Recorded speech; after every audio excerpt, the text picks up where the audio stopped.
오늘 내가 주인 삼은 모든 것 내려놓고 라는 제목을 가지고 하나님의 말씀의 은혜를 함께 나누기 원합니다. 한 분이 예배 나오신 여러분 주임으로 환영합니다. 또 온라인으로 예배 드리신 우리 성도님들 주임으로 환영합니다. 서로 인사할까요? 사랑합니다. 축복합니다. 여러분 신앙생활에서 예수님을 주님으로 모시는 것 참 이것이 중요하죠. 핵심입니다.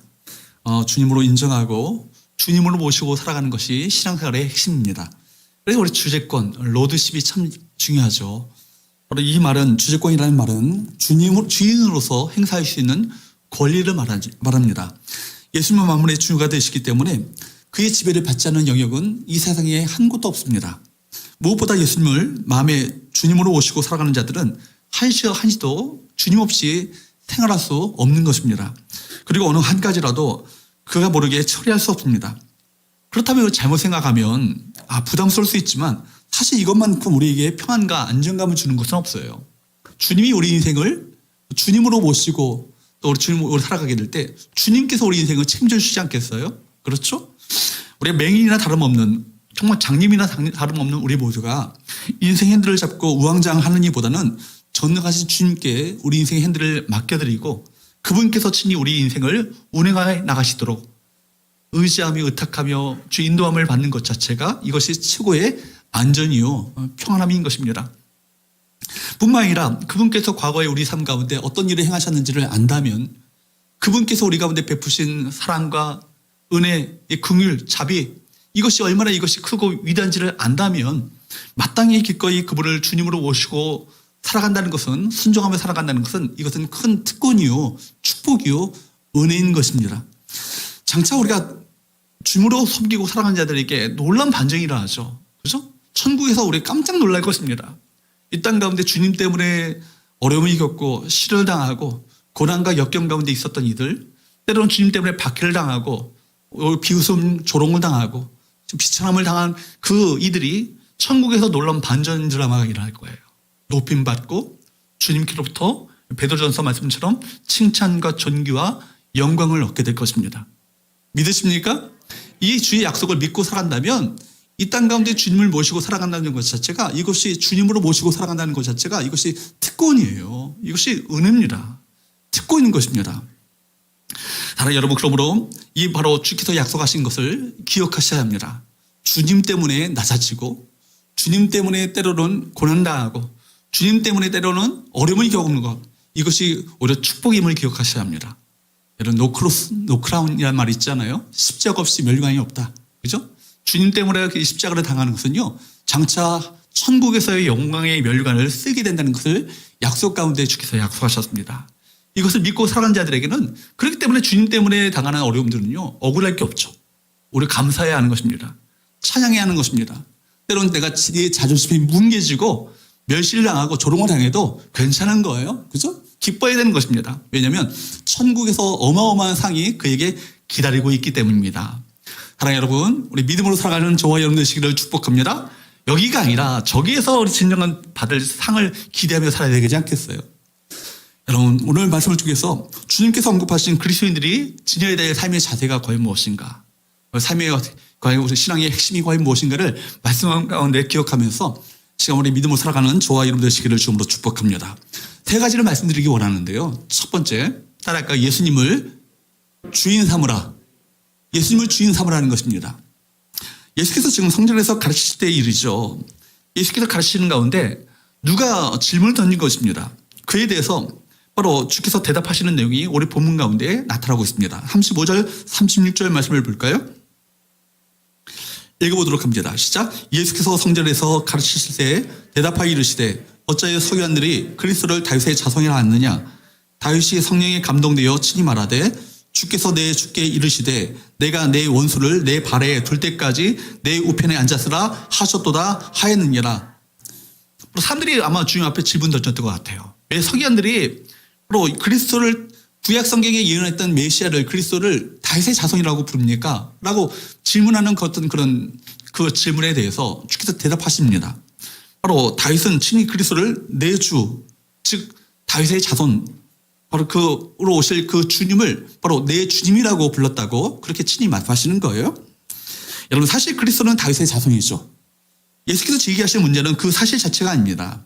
그리스도가 다윗의 자손이라고 주장하는 그 주장 속에 담겨져 있는 서기관들이 꿈꿨던 나라를 지금 비판하고 계시는 것입니다. 서기관들은 성경 그대로를 말하는 것처럼 보이지만 사실은 성경과 전혀 다른 하나님 나라, 결국 정말 주님께서 이 정치적인 메시아로 이 땅 가운데 오셔서 다윗의 왕국을, 정치적인 그 어떤 그런 왕국을 재건할 것을 꿈꾸고 있었던 것이 그 당시에 바로 유대인들의 어떤 세계관이었거든요. 여러분 마태복음 1장 1절에도 아브라함과 다윗의 자손 예수 그리스도의 계보라라고 말씀하셨습니다. 아브라함과 다윗의 후손으로 그리스도가 오셨습니다. 그런 의미에서 서기관들이 말하는 것은 틀린 것이 아니죠. 근데 문제는 서기관들이요 전체를 알지 못하고 부분에만 사로잡혀 있었다는 것입니다. 메시아를 그저 정치적인 어떤 다윗의 왕국을 재건하는 정치적 메시아로만 여기고 있었다는 거예요. 그래서 여러분 결국 바로 그 나라는 바로 우리 높임을 받는 나라, 그죠? 권력을 쥐는 나라, 어떤 힘을 가진 나라, 그런 나라를 꿈꿨다는 것입니다. 그들은 여러분 구약이 말씀하고 있는 핵심적인 내용을 알지 못했습니다. 주님께서 이 땅 가운데 어떤 왕으로 오셨는가, 어떤 메시아로 오시는가, 주께서 재건하시는 메시아 왕국, 하나님 나라는 어떤 성격의 나라인가, 이것을 제대로 알지 못했던 것이죠. 너무나도 아이러니한 것은요, 서기관들은 누구예요? 율법학자들 아닙니까? 율법을 평생도록 연구하고요, 율법을 여러분 공부하며 율법을 가르치고 뿐만 아니라 율법을 구약성경 39권을요 달달달달 외울 정도로 성경에 대해서는 빠삭한 아주 굉장한 학식을 갖고 있는 이들입니다. 성경학자들이죠. 신학자들입니다. 뿐만 아니라 성경을 그들에 의해서 성경이 필사되는, 성경 모두가 그들의 손에 의해서 필사되어지는 바로 그런 어마어마한 직책을 가진 이들이 서기관들이에요. 그런데도 불구하고 성경에 대해서 그렇게 많은 학식과 지식을 갖고 있음에도 불구하고 바로 예수의 메시아 되심을 알지 못했습니다. 허망한 연구 아니겠어요? 왜 여러분 성경 연구를 합니까? 아무리 깊이가 있으면 뭐합니까? 성경을 통해서 성경이 예언하고 가르치는 그 메시아를 만나지 못한다면, 발견하지 못한다면 헛된 연구인 것입니다. 성경을 여러분 왜 공부하세요? 성경을 왜 묵상하세요? 성경의 교양을 알기 위해서 성경을 연구한다면 헛되게 성경을 연구하는 것입니다. 성경을 통해서 메시아를 만나셔야 돼요. 인격적인 주님을 만나셔야 합니다. 그분의 성품을 알아가셔야 합니다. 그분께서 우리 가운데 베푸신 사랑과 은혜와 놀라운 그 긍휼을 우리가 깨닫고 경험하며 이것을 만나셔야 되는 거예요. 그래서 주님과의 친밀한 인격적인 관계로 들어가도록 하기 위해서 성경을, 말씀을 공부하고 말씀을 묵상하며 말씀 가운데 주의 음성을 듣고자 하는 것 아니겠어요? 그리고 그 말씀 앞에 순종하는 삶을 살도록 하기 위해서 성경을 연구하는 것 아니겠습니까? 예수 그리스도를 바로 주님으로 모시기 위해서 우리 성경을 연구하는 거 아니겠습니까? 그러나 여러분 구약 성경은요 서기관들이 몰랐던 것과 달리 여러분 그리스도에 대한 예언으로 가득 차인 것이 구약입니다. 그래서 구약 성경을 연구한 사람이라면 그리스도를 모를 수가 없습니다. 그리스도가 메시아인 것을 증거하는 중요한 사실들이 성경 곳곳에 언급되고 있기 때문입니다. 이제 주님께서는요 바로 당신 자신이 어떤 분인지를 구약의 예언을 통해서 가르치기 시작하십니다. 구약에서 예언하였던 그리스도, 구약에서 예언하였던 그 메시아, 그분이 누구라는 거예요? 당신 자신이라는 것입니다. 여러분 그리스도라는 말이 뭐예요? 크리스토스라는 말이 뭡니까? 기름 부음 받는 자. 그러니까 즉 구약 성경의 히브리어로 메시아라는 말을 히라버로 번역한 말이 그리스도라는 말이에요. 그러니까 예수는 그리스도다. 예수 그리스도라는 말 자체가 신앙 고백이에요. 예수는 구약 성경에 예언하였던 그 메시아가 바로 예수라는 것을 바로 이 호칭 속에 담아 있는 것 아니겠습니까? 주 예수 그리스도. 예수님은 주님이시요. 예수님은 그리스도십니다. 이것이 바로 주 예수 그리스도라는 이 호칭이죠. 이 호칭 자체가 신앙 고백인 것입니다. 여러분 그렇기 때문에 예수님은요 2000년 전에 태어난 어떤 한 분이 아니라 영원 전부터 존재하신 창조주 하나님이십니다. 여러분 창세기 때 아담이 타락했을 때 뱀의 머리를 밟을 것이라는 예언의 주인공은 누구예요? 장차 여자의 후손으로 오실 누구예요? 예수 그리스도를 예언한 그 말씀 아니겠습니까?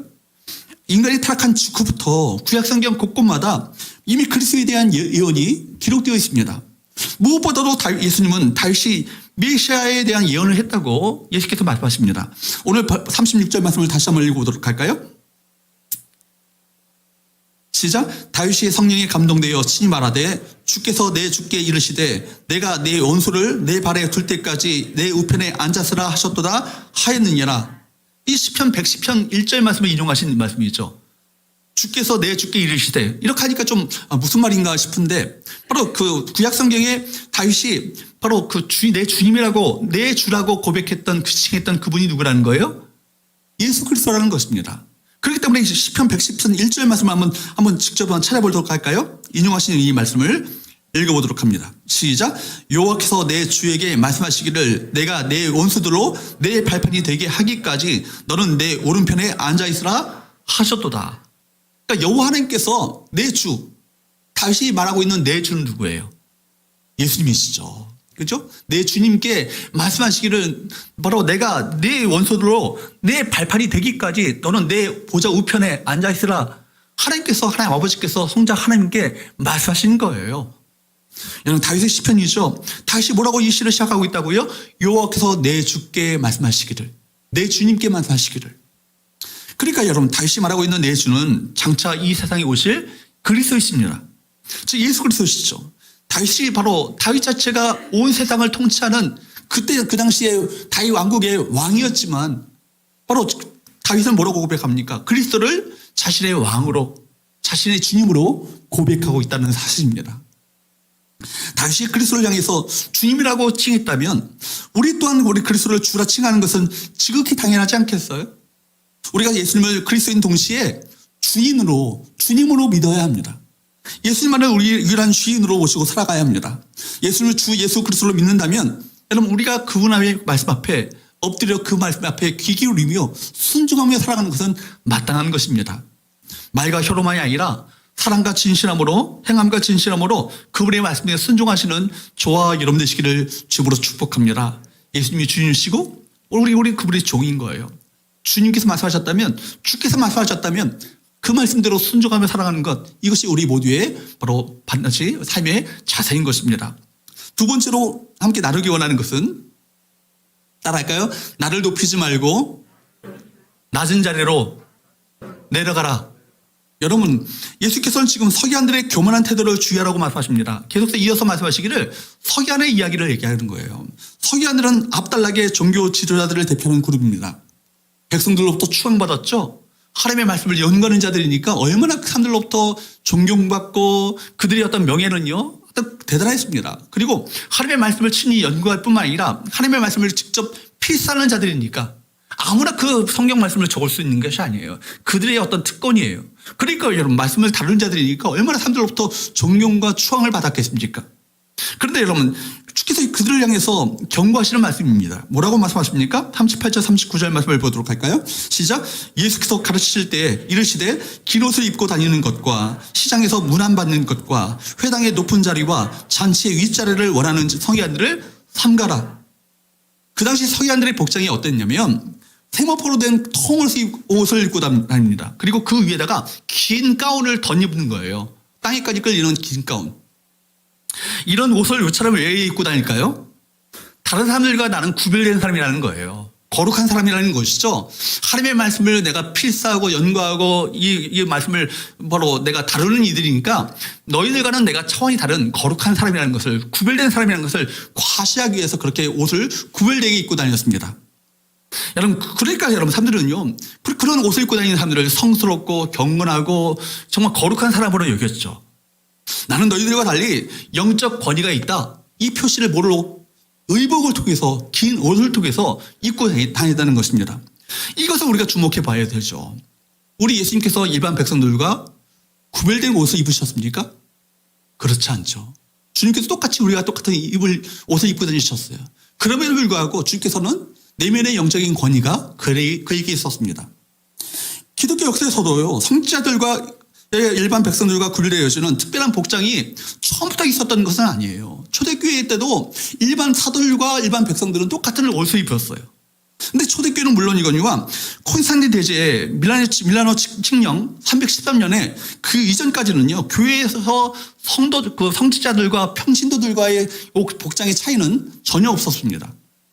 근데 428년에 교황 셀레스틴이 고을의 그 주교들에게, 감독들에게 보낸 편지를 보게 되면 거기에 그때부터, 그 당시부터 일반 성지자들이 일반 평신도들과 구별되어지는 성의라고 그러죠. 그런 옷들을 입고 다녔다는 것을 우리가 알 수 있습니다.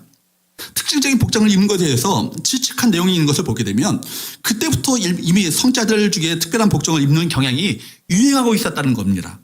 한번 보도록 할까요? 셀레스틴 교황의 편지를 보게 되면 제가 읽어드리도록 할게요.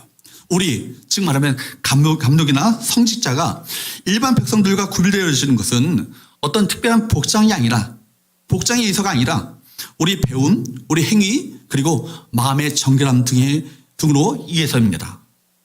그렇게 거룩한 옷을 입는다고 해서 거룩해지는 것이 아니라는 얘기죠. 여러분 마음의 동기가 중요한 것이라는 겁니다. 마음의 정결함 이것이 그를 거룩하게 만든다는 것 아니겠어요? 이것이 바로 그 당시에 교황이었던 셀레스틴이 그 당시 주교들에게 감독들에게 보낸 편지를 통해서 경고하고 있는 얘기예요. 이런 사실이 비단 예수님 당시로만 국한된 이야기가 아니죠. 오늘날에도 이런 이들이 얼마나 많이 있습니까? 현대판 서기관들 참 주변에 많죠. 높은 자리를 추구하고 인정받기를 원하고 존경받으려는 무리들이 오늘날에도 존재하고 있습니다. 저는 이 말씀을 보면서 목회자 가운 이걸 생각해 보기 원합니다. 가운이 목회자에게 주는 의미가 과연 무엇일까요? 여러 가지 대답이 있겠지만 성경적으로 조명해 보면 예수님이 생명을 알았던 서기관들의 어떤 모습으로 되돌아가려는 어떤 의도가 욕망이 그들 가운데 있는 것이 아니겠는가. 그렇게 입어야만 어떻게 해요? 교인들이 목회자를 거룩하게 보이고 그죠?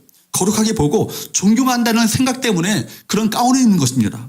그러므로 사실은 성경적으로 보면 이 복음적으로 보면 가운을 벗어야 합니다. 사실 종교개혁자들이 그 가운에 대해서 지지하지 않았던 이유가 바로 여기 있는 거예요. 가운은 성경적인 지지를 받지 못합니다. 차라리 최고의 예의를 보여주는 신사복을 입고 정중하게 입고 단정하게 입고 설교에 임하면 되는 것입니다. 오늘날 많은 목회자들이 가운을 입고 심지어 박사 가운을 입는 목회자들이 얼마나 많이 있습니까? 치렁치렁 또 장식을 하고 그 예배 인도하는 분들을 많이 보게 됩니다. 그렇게 온갖 장식을 한 디자인의 가운을 입는데 혈안이 되었다는 것은 뭘 의미하죠? 거룩해 보이고 경건해 보이고 구별되게 보이고자 하는 외식이 아니겠습니까? 복장으로 영적인 의식을 여는 권위를 주려고 하는 것 자체가 외식주의의 발로인 것입니다. 그 거룩하신 예수님 또한 백성들과 구별된 옷을 입지 않았다는 사실을 주목해 봐야 하는 것이죠. 여러분 그러므로 단정해 보이는 복장을 입고 예배를 인도하는 것이 성경적인 여러분 모습일 것입니다. 우리는 주님의 말씀을 귀 기울여야 할 것입니다. 긴 옷을 입고 다니는 것을 삼가라. 그렇죠? 또 38절에 계속 보면 이런 말씀이 있죠. 시장에서 문안받는 것과 뿐만 아니라 그들은요. 시장에서 문안받는 것을 좋아했습니다. 시장으로 번역된 이 아고라라는 것 자체가 아고라는 자체가 바로 정치 행정기관에 자리 잡고 있고 상거래가 행해지고 고용계약이 맺어졌던 그 사회생활의 중심지가 아고라입니다. 여러분 이와 같은 공개적인 장소에서 이 아고라에서 문안받기를 좋아했다는 것은 서기관들이 얼마나 남들에게 높임받기를 좋아했는지를 잘 보여주고 있는 것이죠. 39절 말씀을 계속 볼까요? 한번 읽어보도록 합니다. 시작. 회당의 높은 자리와 잔치의 윗자리를 원하는 서기관들을 삼가라. 여기 보면요. 회당의 높은 자리와 잔치의 윗자리를 언급하시면서 그들이 얼마나 이 명예, 이 권력욕, 높은 자리를 추구하는 어떤 그런 명예욕에 집착하고 있는지를 여실히 보여주고 있습니다. 그들은 하나님을 높이고 다른 사람을 높이기보다는 자기 자신을 높이는데 더 급급하며 하나님께서 허락하시는 내세의 영광 이걸 추구하는 것이 아니라 뭘 추구해요? 현세의 신리와 타인들로부터 주목과 평가를 받는 것 여기에 여러분 혈안되어 있다는 것입니다. 여러분 여기에 더 관심을 두고 있는 이 서기관들은 그들은 사실은 예수를 믿지 않고 그 가르침을 받지 않기 때문에 자신의 의를 높이고 그에 합당한 대접을 받으려 하는 교만한 자세를 갖고 있었다는 거예요. 사랑하는 여러분, 자신을 낮추고 겸손하게 섬기는 자로 살아야 그가 참된 예수님의 제자 아니겠어요? 우리 모두가 예수의 종이라는 것, 주의 종이라는 것은 뭐예요? 주의 종님이라는 얘기도 하잖아요. 기도하는데 우리 주의 종님을, 주의 종놈이지 종님이 어디 있어요? 그죠? 주님의 종은 뭐예요? 종놈이지 종님이 어디 있어요? 그죠? 여러분, 높임받고자 하는 것을 이제 다 버리셔야 되는 거예요. 그죠? 종은요, 섬기는 자로 살아가야 합니다. 낮은 자리로 내려가야 합니다. 겸손하게 살아가는 것 이것이 주께서 원하시는 우리 모두를 향한 바로 주님의 바람을 여러분 잊지 않으시기를 주님으로 축복합니다. 그러므로 여러분 세상의 높은 지위는 어때요? 사람들부터 섬김을 받는 자리가 세상의 지위죠. 그렇기 때문에 섬김받기를 좋아하는 자들이 높은 자리를 탐하고 그 권력의 자리, 그 명예의 자리를 얻기 위해서 불한 일까지 서슴지 않는 것이 세상의 풍조 아니겠어요? 여러분 얼마 대선을 통해서 어찌하든지 이 권력을 쥐기 위해서 사람들이 어찌하든지 그 권력을 쥐기 위해서 온갖 일들을 다 하잖아요. 그러나 여러분 하나님께서 교회에게 주신 직분은 뭐예요? 여러분 이것은 높은 자리가 아니죠. 종의 신분이고 섬김의 자리입니다. 다른 사람을 섬기라고 주신 직분이 교회의 직분인 것입니다. 이 사실을 망각하면 우리는 언제라도 서기관과 같이 될 수 있다는 거예요. 사울왕이 왜 다윗을 핍박하고 끝내는 하나님을 버렸습니까? 자기만 존경받기 원하는 그 욕망을 버리지 못했기 때문에 사울이 죽인 일은 천천히요, 다윗이 죽인 일은 만만이라 하면서 다윗을 칭송하는 것을 여러분 너무 시기가 질투 속에서 견딜 수 없었던 것이죠. 나만 대접받았고 나만 높이 받아야 되는데 다윗을 높이는 거예요. 여기 질투와 욕망 얻은 여러분 시기가 자리 잡으로 말미암아 그 질투와 혈기로 다윗을 죽이려 했던 건 아니겠습니까? 여러분 세상적으로 높아지고자 하는 사람이 어떻게 섬기기 위해서 여러분 이 세상에 오신 주님의 종이 될 수 있겠어요? 높은 자리를 선호하는 사람은 사탄처럼 주의 영광을 가로채는 자가 되기 십상인 것입니다. 사탄이 본래 신분이 어때요? 하나님을 찬양했던 천사장 아니었습니까? 하나님을 찬양했던 천사장이 하나님과 같이 높아지고자 하는 그 교만 때문에 결국 사탄으로 전락해버리고 말았습니다. 마찬가지예요. 사탄은 결국 또 아담과 하와를 어떻게 공격합니까? 너 선악을 알게 하는 이 실과를 열매를 먹어봐. 먹으면 너희 눈이 밝아져서 선과 악을 너희들이 판단하며 알고 살아갈 수 있어. 선과 악을 바로 너희들이 판단하고 살아갈 수 있다고. 하나님과 같이 눈이 밝아질 수 있다고. 높아질 수 있다고. 이렇게 유혹한 거 아니에요. 여러분 오늘도 마찬가지예요.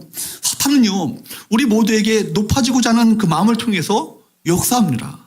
바로 그를 통해서 결국 우리를 쓰러뜨리고 넘어뜨리려 하는 것이 사탄의 전략인 것이죠. 그러므로 사도 바울은 말하기를 골로새서 3장 12절 말씀에 이렇게 말씀합니다. 읽어보도록 할까요? 시작. 그러므로 너희는 하나님이 택하사 거룩하고 사랑받는 자처럼 긍휼과 자비와 겸손과 온유와 오래 참음을 옷 입고 뭐라고 하세요? 우리 뭐로 어떤 긴 옷, 거룩한 옷을 입어서 사람들로부터 어떤 경건하게 보이고 거룩해 보이도록 삶을 살라고 말하지 않고 어떤 옷을 입으라고요? 긍휼과 자비와 겸손과 온유와 오래 참음을 옷 입으라고.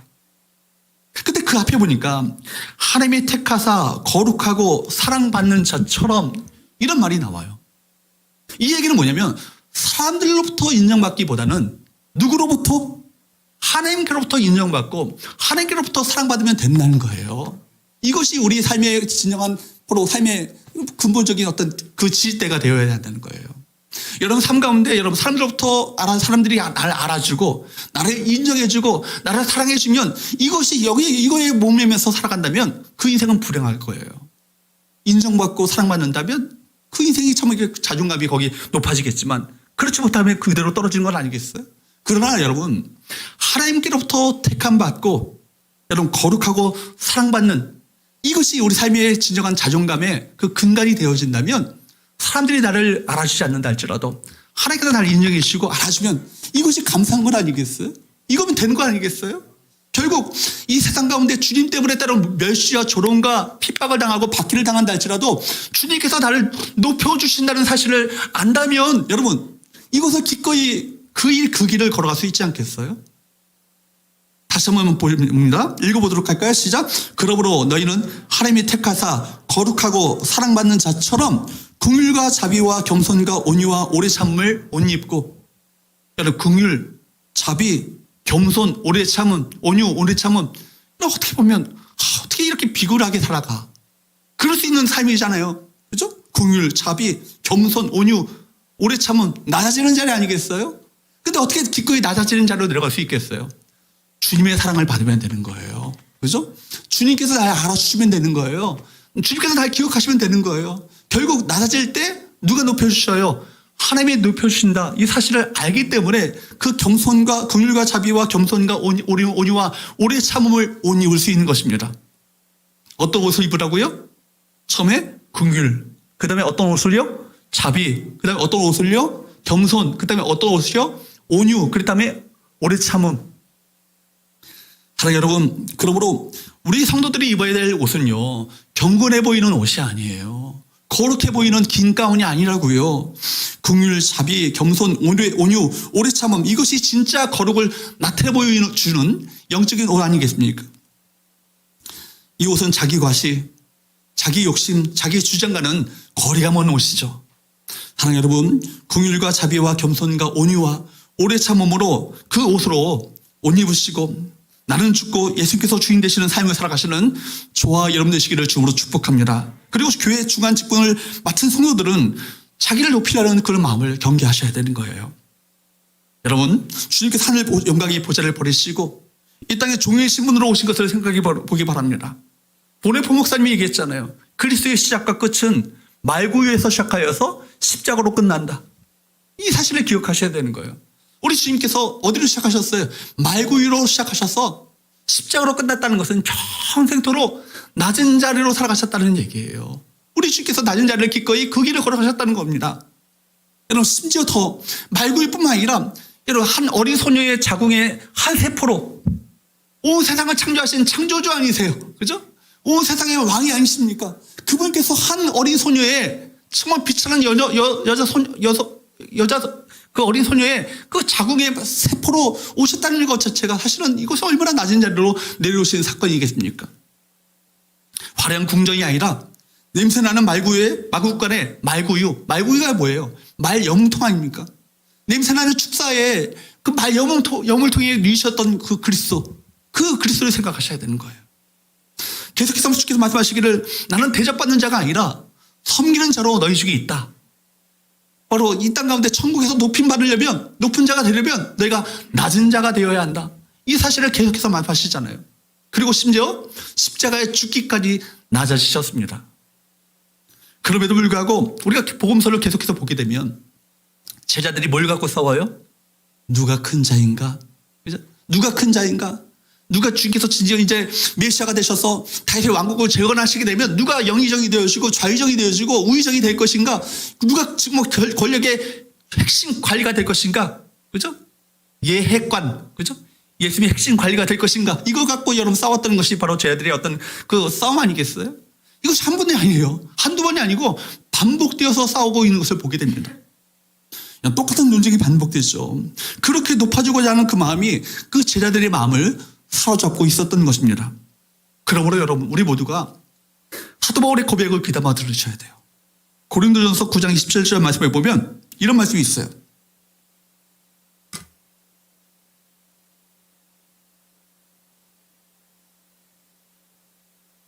읽어보도록 할까요? 시작. 내가 내 몸을 처음 복종하게 함은 내가 남에게 전파한 후에 자식이 도리어 버림을 당할까 두려움이로다. 다윗이 뭘 두려워했을까요? 바울이 뭘 두려워했을까요? 높아지고자 하는 그 마음을 두려워했을 것 같아요. 그렇죠? 교만한 마음, 높아지고자 하는 마음, 세속적인 욕망, 일자의 소욕이 머리를 들려 할 때마다 자신을 쳐서 주의 말씀에 복종시키는 그 삶을 끊임없이 했을 것입니다. 바울이 로마서 7장의 말씀에 보면 육신의 소욕과 성령의 소욕이 두 소욕이 싸운다고 말씀하고 있지 않습니까? 육신의 소욕은 뭘 말하는 거예요? 일자의 소욕, 즉 말하면 높아지고자 하는 마음, 그죠? 교만한 마음, 자기 주장의 소리, 그죠? 옛사람이 줘야 되는 본성, 이것이 끊임없이 올라올 때마다 바로 성령의 소욕으로 그것을 누르고 죽이고, 그로 말미암아 성령의 소욕에 순종하고자 하는 그 삶을 살았던 삶이 바로 바울의 삶 아니겠어요? 그러니까 바울이 말하기를 나는 날마다 죽노라. 끊임없이 여러분 일자의 소욕이 올라올 때마다 자신을 쳐서 주의 말씀에 복종하는 이 과정을 거쳤던 것이죠. 나는 날마다 죽노라는 것은 매 순간 그런 소욕이 올라왔다는 것을 말하고 있는 거예요. 높아지고자 하는 마음, 교만한 마음, 자기 주장의 마음, 그죠? 자기 어떤 그런 고집의 마음, 이것이 올라올 때마다 주의 말씀 앞에 순복하고 굴복하고 순종하고자 하는 어떤 삶을 살았던 것이 바로 바울의 인생이었습니다. 마치 뱀의 머리를 치듯이 주의 말씀으로 우리 자신을 쳐야 합니다.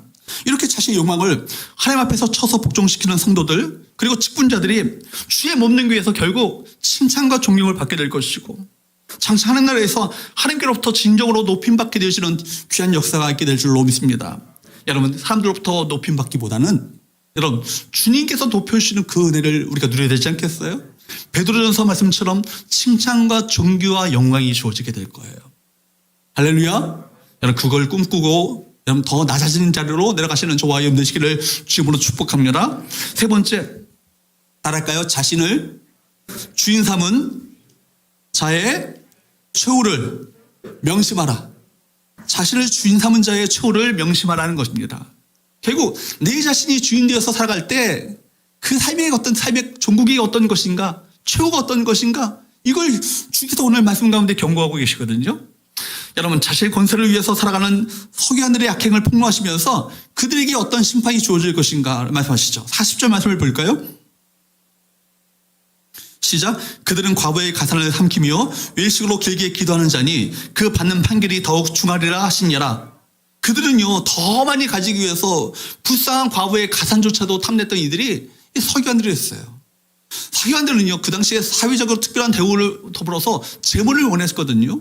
그들은 과부의 전 재산을 빼앗기까지 했습니다.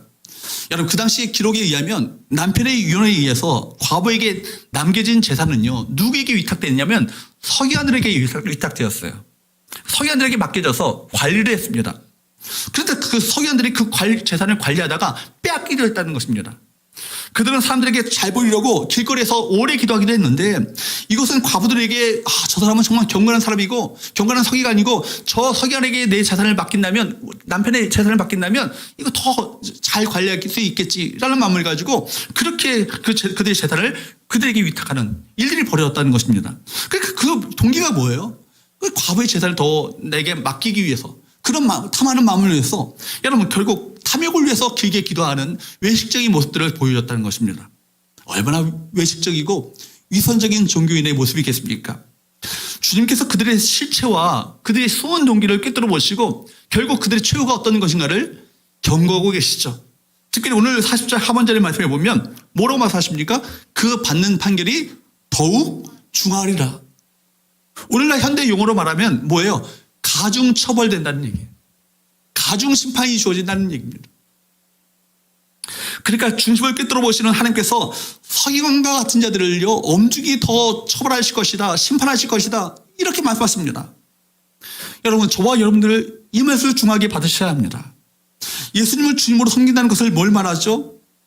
우리 주님 예수님의 그 말씀을 통해서 주님을 더욱더 알아가는 것을 의미하는 것이고, 또 주께서 말씀하시고 주님께서 원하시는 것을 순종하며 살아간다는 것을 의미하는 거예요. 이것이 예수님을 주님으로 섬기며 살아가는 것입니다. 말로만 주님이 아니라 정말 주님을 주님으로 모시고 살아가는 것, 주님을 주님으로 인정하고 더 대접해드리며 그 말씀을 따라 살아간다는 것이, 이것이 더 중요한 것 아니겠습니까? 반면에 자기 마음대로 살아간다는 것을 뭘 의미하죠?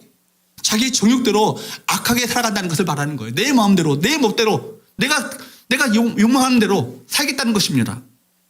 그렇기 때문에 여러분, 우리에게 우선적으로 필요한 것은 예수님의 주대심, 주재권, 로드십을 여러분 깊이 새기는 일입니다. 이것은 단지 구호가 아니라 매일 매사에 매 순간마다 주님의 뜻을 따르겠다는 의지가 필요한 거예요. 끊임없이 육신의 소욕이 올라오잖아요. 일자의 소욕은 뭐예요? 높아지고자 하는 거예요. 주목받고 싶은 거예요. 교만해지고 싶은 거예요. 내가 영광 받고 싶은 거예요. 사람들이 나를 다 알아주기 원하는 거예요. 이것이 옛자의 소욕이죠. 반면에 성령의 소욕은 뭐예요? 낮은 자리로 내려가라. 섬기는 자로 살아가라. 자비와 긍휼과 온유와 여러분 오래 참음과 여러분 겸손의 삶을 살아가라. 이것이 성령의 소욕 아니겠어요? 어떤 소욕을 죽이셔야겠어요? 여러분 육신의 소욕을 죽이시고 성령의 소욕에 순종하며 살아가시는 저와 여러분들을 축복합니다. 여러분 그렇기 때문에 내 안에 내가 살면 안 돼요. 내 인생의 권자에는요 한 사람밖에 앉지 못해요. 내 자신이 앉아있다면 주님께서 그 인생의 권자 가운데 앉아 계실 수가 없어요.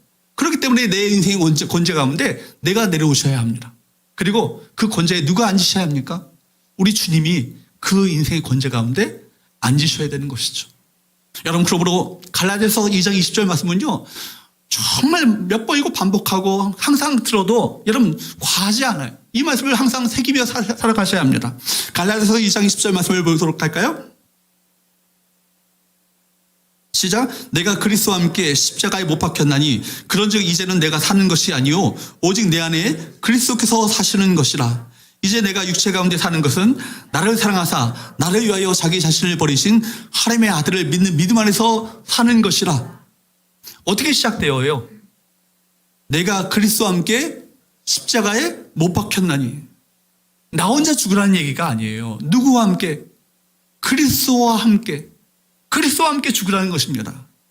여러분, 주님도 그처럼 낮으셨어요. 죽기까지 하셨어요. 우리는 조금 낮춰놓고 내가 얼마나 낮아졌는지 아냐고 생색내지 말아야 합니다. 온전한 죽음을 경험해야죠. 낮아짐의 그 정점, 낮아짐의 클라이맥스는 어디입니까? 십자가 아니에요. 십자가. 그죠? 말고요로부터 시작하여서 십자가로 끝났던 것이 예수님의 인생이에요. 여러분, 그 십자가에서 낮아짐이 완성된 것입니다. 말고로부터 시작했던 낮아짐의 그 정점이요, 결국 십자가에서 완성되어지고 십자가를 통과하여서 주께서 부활의 영광이 그에게 주어진 거예요. 그러니까 여러분, 낮아진다는 것, 그것이 쉬운 일이겠어요? 죽는 것이 쉬운 일이겠어요? 창조주 아니세요? 그죠? 온 세상에 많이 주 아니세요? 그런데 이게 한낱 피조물로부터 조롱받고 멸실받고 여러분 핍박을 받는 것 자체가 이거 쉬운 일이겠어요? 그러나 여러분, 그리스도와 함께 자아가 죽는 경험을 하시기 바랍니다. 반드시 부활의 영광이 찾아올 것입니다. 부활은요, 십자가의 고통을 겪은 사람들만이 찾아오는 위대한 선물인 거예요. 십자가 없이 면류관이 없다, 이렇게 말하는데 이건 십자가는요 절대로 추상적인 것이 아니에요. 십자가는 뭐예요? 주님 때문에 멸시당하는 거예요. 주님 때문에 무시당하는 거예요. 주님 때문에 자존심이 꺾이는 거예요. 주님 때문에 때로는 섬기는 자리로 내려가는 거예요. 낮은 자리로 내려가는 거예요. 사람들이 알아주지 않아도 정말 종이 되어서 그들을 섬기는 거예요. 이것이 바로 십자가 아니겠어요?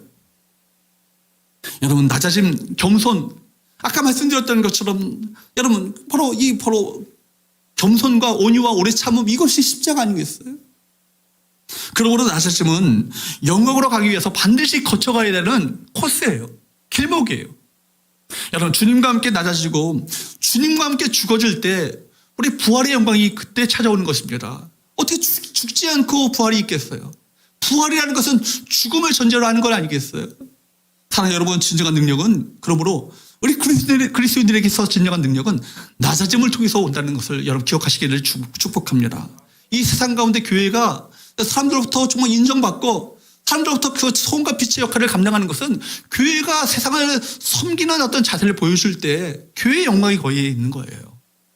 때로는 주께서 나를 낮추셔서 여러분 나를 겸손케 하실 때가 있어요.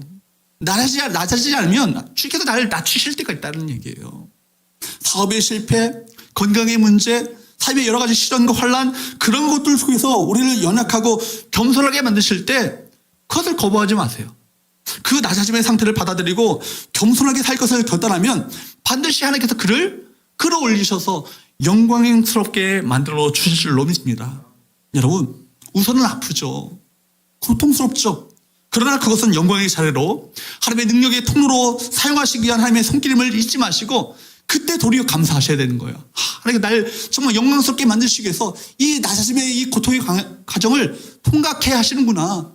광야를 걷게 하시는구나. 가나안으로 가도록 만드시기 위해서 이 광야를 걷게 하시는구나. 이걸 생각하시면서 도리어 감사하며 광야에서 주님을 찬양하시는 저와 여러분 되시기를 축복합니다. 여러분, 그러므로 낮아짐의 은혜를 경험하셔야 돼요. 낮아짐이 얼마나 이것이 영광스럽고 축복인 것인가를 여러분 깨달으셔야 돼요. 주님 앞에서 높아진 것들을 스스로 내리는 작업을 있게 되기를 바랍니다. 그때 먼저 내 안에 평화가 찾아오고 그 평화는 다른 사람들과의 관계로 이어지게 됩니다. 여러분, 갈등이 일어납니까? 갈등이 일어나면 이것은 낮아지라는 신호예요. 내 내면의 불편함의 출처가 어디에서 비롯되는가, 이 출처를 점검해 보셔야 합니다. 틀림없이 여러분 그 가운데요, 높아진 마음이 그 가운데 있습니다.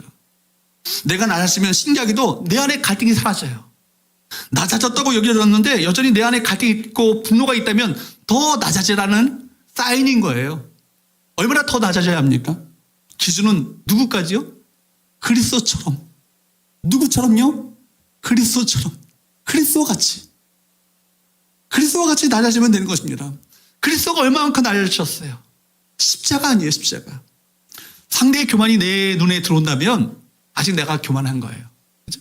교만하니까 똑같은 사람이니까 똑같은 교만이 눈에 들어오는 거 아니겠어요? 상대의 교만이 내 눈에 보이면 나는 아직 죽은 것이 아닙니다. 십자가는 자아의 죽음을 통과하는 것, 완전히 죽는 것을 의미하죠. 십자가는 고통이라는 의미가 담겨 있어요. 사실 예수님께도 십자가는 고통이었습니다. 온 인류의 고통을 혼자 감당해야 하는 그 고통과 압박은요, 말로 할 수 없는 것이었습니다. 모욕과 수치를 받는 것, 그것이 고통이었죠. 여러분, 사람과의 관계에서 내가 낮아지는 것 마찬가지로 고통 아니겠어요? 낮아지는 것이 그렇게 쉬운 일이겠어요? 쉽지 않아요. 내 자존심이 꺾이는 것이거든요. 사람들이 나를 무시하고 나를 멸시하고 때로는 대접받지 못할 어떤 그런 대우를 받게 될 때 얼마나 내 자존감이 꺾이게 됩니까? 그러나 여러분, 그 십자가의 고통은요, 부활의 역사로 다시 높여주심으로 바뀌어지게 됩니다. 여러분, 낮아질 때는요, 내가 바보 취급당하는 것 같고 이대로 이렇게 끝나는 것처럼 보이지만 하나님께서는 반드시 그 죽어진 자에게 부활의 역사를 일으켜 주실 줄로 믿습니다. 그 놀라운 은혜를 한번 맛본 사람은요, 죽어짐을 두려워하지 않아요. 선한 목자교회 유기성 목사님이 그런 얘기를 하셨잖아요. 몇 번 말씀드렸던 것 같아요. 독일의 클렌 지방에 부흥회를 가는데 부흥회 끝나고 그 감리교회니까 권사님, 남자 권사님이 식사 대접하면서 목사님 어떻게 나는 죽고 예수로 사는 삶이 가능하죠? 제가 죽는다 해도 그 자식들이 안 죽잖아요. 그런 얘기를 하는 거예요. 나는 죽는데 그 자식들은 안 죽잖아요. 무슨 얘기예요? 나 혼자 꺾일 수 없다는 거죠. 나 혼자 죽을 수 없다는 거죠. 근데 그분은 십자가 복음을 모르는 거죠. 내가 죽을 때 누가 높여주셔요? 사람들이 높여주시는 것이 아니라 하나님이 높여주시고 하나님이 살리시는 거예요. 이것이 얼마나 영광스럽고 복된 길이겠어요. 여러분, 낮아진 그리스도가 어떻게 되셨죠? 빌립보서 2장 말씀에 보면 모든 이름 위에 뛰어난 이름을 그에게 주셨다고 그러잖아요.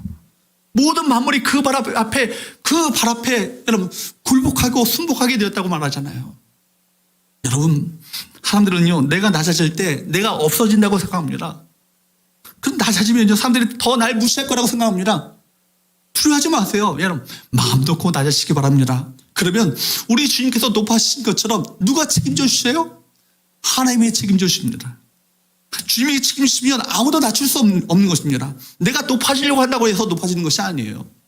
높이고 낮추시는 그 주권은 누구에게 있어요? 주님께 있는 거예요.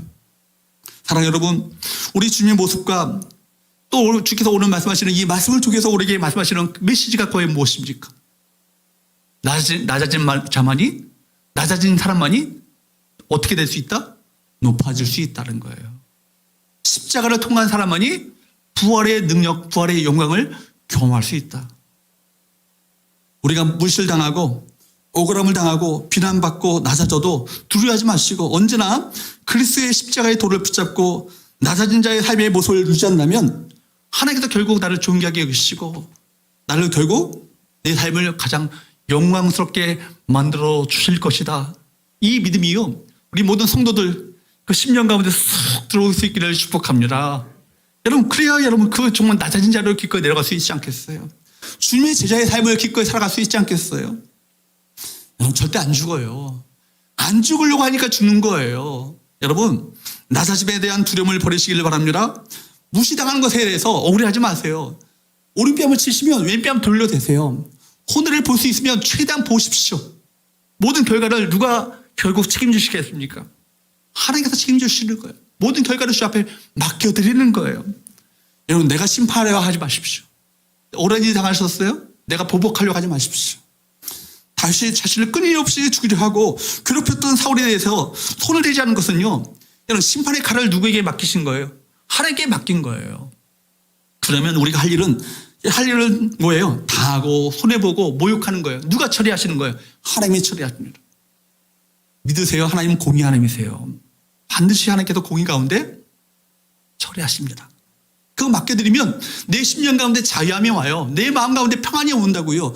보복하고 복수하려고 하면요, 결국 사단에게 종로로 사며 내 심령 가운데 용서치 못하고 분노 가운데 살게 되면 사단에게 매어 살게 되는 거예요.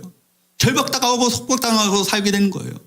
그러나 여러분, 그 모든 것을 주 앞에 맡겨드리면 그 순간부터 내 심령 가운데 자유함이 오고 평안이 오게 됩니다. 사랑하는 여러분, 주님께서 십자가에서 달리실 때, 여러분, 우리가 누가복음 새벽 말씀을 보고 계시잖아요.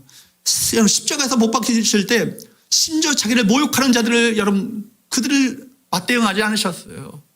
여러분, 창조주 하나님께서 십자가에서 매달리고 계시는데 좀 피조물의 한낱 정말 아무것도 아닌 것들이 주님을 모욕하고 조롱하고 침뱉고 고통을 가합니다. 그런데 그런데 여러분 원수와 맞대응하지 않으시고 도리어 어떻게 하셔요? 십자가상에서 저들의 죄를 용서하여 주옵소서. 저들이 하는 일을 저들이 알지 못합니다. 오히려 용서의 기도를 들으셨다는 거예요. 여러분, 그리고 주께서는 모든 사람과 화목하라 말씀하셨습니다. 원수를 갚지 말고 도리어 사랑으로 갚으라고. 원수를 위해서 기도하고 용서할 뿐만 아니라 원수를 위해서 기도하고 사랑으로 갚아주라고 말합니다. 그러므로 여러분, 십자가 복음은요 다른 것이 아니에요. 어떤 경우에도 힘의 논리로 서 있지 않는 거예요. 내가 힘을 갖고 있습니까? 힘을 여러분 부리지 마세요. 힘을 빼세요. 힘은 여러분 주님께 맡겨드리세요. 그리고 낮은 자리로 내려가셔야 되는 거예요. 여러분, 강자의 논리로 서 있지 않고 작은 자의 자리로 스스로 내려앉을 때 하나님께서 우리 삶을 가장 존귀하게 영광스럽게 만들어 주실 줄 믿습니다. 가족관계에서도요, 누구 입장에서든 힘을 가진 자가 아니라 오히려 연약한 자의 모습으로 있을 때 화목과 변화, 화평의 역사가 일어나게 될 것입니다. 겸손하게 끊임없이 나를 낮추면 그에게서 오히려 사람들이요 떠나갈 처럼 보이죠. 사람들이 무시할 것처럼 보이죠. 아니에요. 사람들이 더 붙어 모여들 거예요. 근데 나를 높이고 오히려 고집을 부리고 강한 자로 서 있으면요 사람들은 그에게서 더 떠나갈 것이에요. 여러분 기억하세요. 하나님의 아들이신 창조주이신 하나님의 아들이 이 땅 가운데 강자로 이 세상에 오시지 않으셨다. 강한 자로 이 세상 가운데 사시 않으셨다. 심지어 어린 소녀의 자궁의 한 세포로 이 땅 가운데 오셨고 말구이에서 그의 생애를 시작하셨으며 십자가로 그 나자심이 완성되었다는 사실을 기억할 수 있기를 바랍니다. 여러분, 그분이 바로 그렇기 때문에 그 하나님의 아들이신 그리스도가 평화의 왕이신 거예요. 모두가 다 다가가고 싶어 하시고 그리고 정말 우리가 모두가 다 안기고 싶은 우리 모두의 평화의 왕이 되신 것입니다. 그래서 다시 한번 갈라디아서 2장 20절 말씀을 한번 보세요. 한번 천천히 읽어보도록 할까요? 시작. 내가 그리스도와 함께 십자가에 못 박혔나니 그런즉 이제는 내가 사는 것이 아니요 오직 내 안에 그리스도께서 사시는 것이라. 이제 내가 육체 가운데 사는 것은 나를 사랑하사 나를 위하여 자기 자신을 버리신 하나님의 아들을 믿는 믿음 안에서 사는 것이라. 마지막 하반절을 한번 보세요. 이제 내가 육체 가운데 사는 것은 하나님의 아들을 믿는 믿음 안에서 사는 것이라고 말하지 않고요. 하나님의 아들이 어떤 삶을 사셨는지를 바울이 다시 한번 강조하고 있다는 거예요. 나를 사랑하사 나를 위하여 자기 자신을 버리신 하나님의 아들을 믿는 믿음 안에서 사는 것이라고요. 다시 한번요. 나를 사랑하사 나를 위하여 자기 자신을 다 내어주신 그렇게 낮아지신 모든 것을 다 버리신 하나님의 아들을 믿는 그 믿음 안에서 사는 것이다.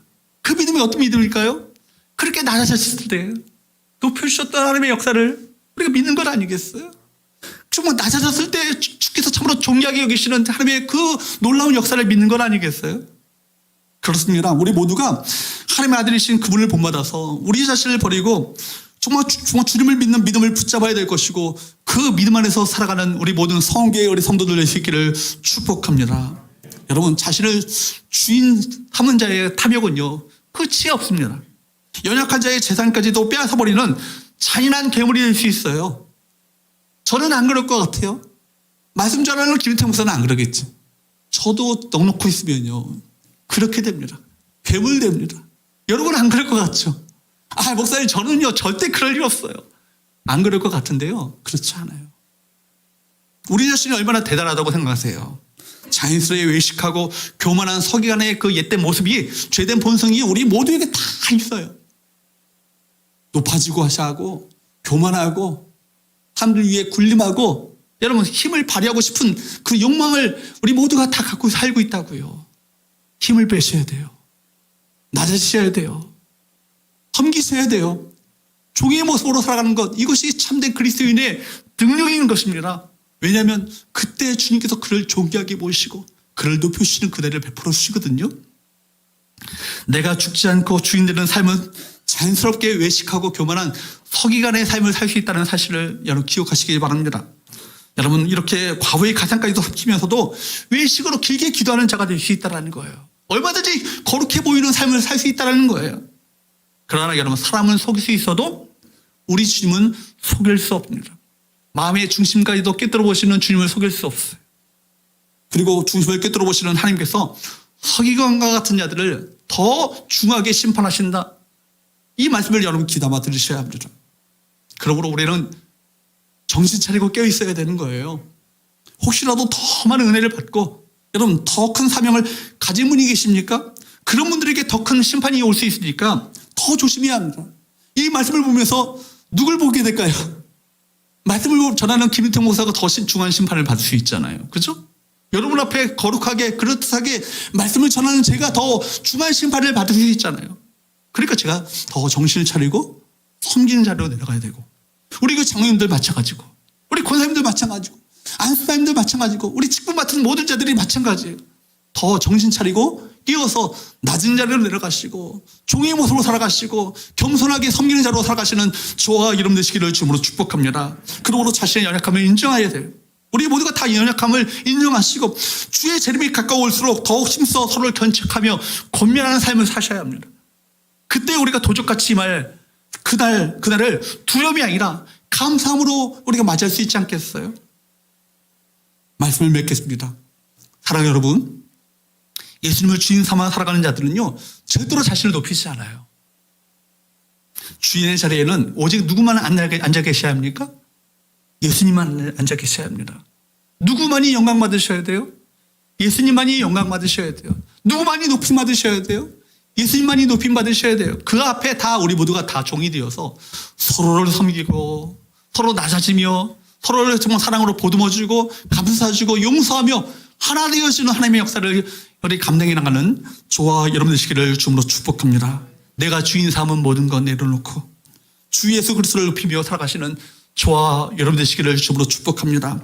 우리가 이따 부르짖어 찬양 가운데 보면은 내가 주인 삼은 모든 것 내려놓고 내 주 대신 주 앞에 나가 내가 사랑했던 모든 것 내려놓고 주님만 사랑해. 내가 주 사랑 거친 풍랑에도 깊은 바다처럼 나를 잠잠케 해. 주 사랑 내 영혼의 반석 그 사랑 위에 서리라. 여러분 거친 풍랑이 일어나도요 고요하고 잠잠할 수 있는 이유가 뭐예요? 깊은 주의 사랑 안에 잠겼기 때문에 그래요. 얕은 파도에 휩싸이지 마시고 깊은 주의 사랑, 주님께서 나를 알아주시고 주께서 날 보고 계시고 마침내 주께서 나를 높여주시는 그 은혜를 기억하며 그 약속을 붙잡으며 믿음으로 섬기며 살아가는 우리 모든 주의 종들 될 수 있기를 주로 축복합니다. 서로 인사할까요? 낮아집시다. 종으로 섬깁시다. 기도하겠습니다.